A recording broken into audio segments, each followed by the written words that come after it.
You know, when we think about plastic in the ocean, our minds go to the big stuff, right? The bottles, the bags, the fishing nets we can see. But that's just the tip of the iceberg. What about the plastic we can't see? The trillions of microscopic particles that break down into this invisible dust, a kind of plastic fog that's just everywhere in the water. For years, scientists knew it was there, they could even measure it, but they could never truly see it. Today, we're diving into a groundbreaking new technology that uses tiny, laser-powered bubbles to finally catch these plastic ghosts. So here's how we're going to break it down. First, we'll talk about this invisible plastic fog. Then, the really cool part, the microbubble trap. After that, we get the big reveal, our first real look at nanoplastics. We'll then compare what's really out there to what's been used in the lab, and finally, we'll see what this all means for the future of research. All right, first up, an invisible plastic fog. This is all about the core mystery scientists were facing, the problem of the missing shapes. Okay, so picture this. Millions of tons of plastic are flooding our oceans every single year. And out there, with the sun beating down and the waves churning, it doesn't just, go away. It gets brittle, it fractures, it breaks down into smaller and smaller pieces. First microplastics and then nanoplastics. Particles so tiny they're completely invisible, forming a fine dust. And this is where things got really tricky. Scientists could confirm this plastic dust was there. They could even tell you how much of it was in a sample, but they had absolutely no idea what it looked like. What was its actual shape, its morphology? Were we talking about tiny little spheres, sharp, jagged flakes, long, stringy fibers? Without knowing the shape, figuring out the real danger was pretty much impossible. So, how did they crack the case? This is where it gets really clever. Researchers developed this amazing new method they called the microbubble trap. The official name is Shrinking Surface Bubble Deposition, or SSBD for short. Now, it sounds super technical, but the idea behind it is just beautiful. It basically uses a teeny tiny bubble, created by a laser, to act like a microscopic net. It literally scoops up any nanoplastics in a drop of water and piles them up so we can finally get a good look at them. Okay, so here's how it works, step by step. First, you take a water sample and you shoot a laser at it. This heats up some silver nanoparticles in the water, and poof, you get a tiny bubble on a glass slide.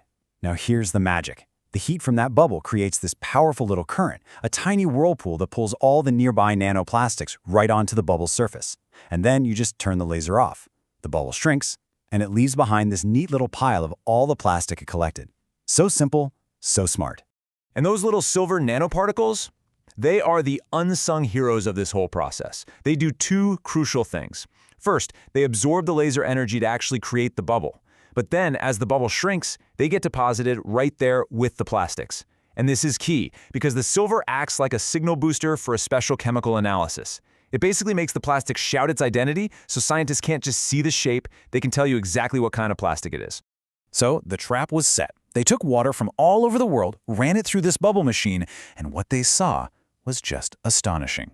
This was it. First contact with the real nanoplastics out in the wild. And wow, the results were just incredible.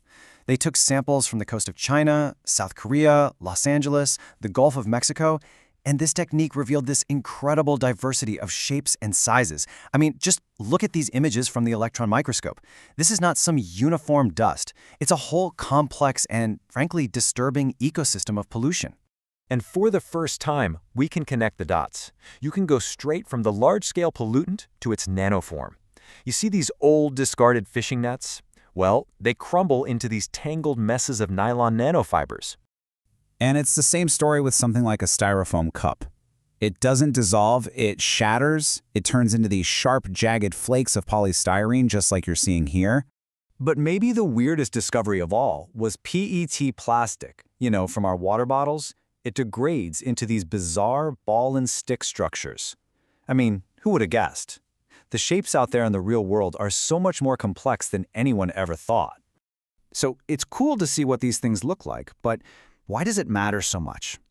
Well, this is where we get into the huge difference between reality and the lab, and it is a total game changer. And you don't have to take my word for it. The researchers themselves put it perfectly in their paper, saying the plastic particles they found in the ocean look markedly different from the ones made in a lab. And markedly is an understatement. This slide says it all. On the left, you see these perfect, uniform little spheres. That is what scientists have been using for years to study the toxicity of nanoplastics. And on the right, that's the real deal. A jagged, unpredictable particle they pulled from the ocean. They look absolutely nothing alike.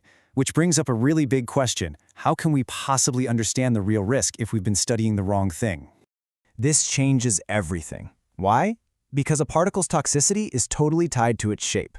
Think about it. A sharp, jagged flake is way more likely to tear into a living cell than a smooth little ball. We already have studies showing that nanoparticles can get so small they can actually cross the blood-brain barrier in fish. This discovery means that a huge amount of our existing data on the health risks of nanoplastics, it might all have to be re-examined. So what's next? This breakthrough isn't really an ending. It's the starting gun for a whole new era of research into plastic pollution. And we now know this pollution is getting everywhere. These researchers found PET nanoplastics 311 meters deep in the Gulf of Mexico. That's over 1,000 feet down. So no, this is not just a surface problem. These particles are sinking and spreading through the entire ocean. At the end of the day, what this bubble trap technique really does is give us the critical missing piece of the puzzle. For the first time, we can see the real-world shape, the morphology, and at the same time, we get the exact chemical idea of the nanoplastics that are plaguing our oceans. So let's just sum it up. Before this discovery, scientists could only count how much nanoplastic was there. Now they can actually see it. They used to study toxicity using fake perfect spheres. Now they can study it using the real, jagged shapes from the ocean. The threat has gone from being just an abstract number to a visible, complex enemy that we can actually start to understand.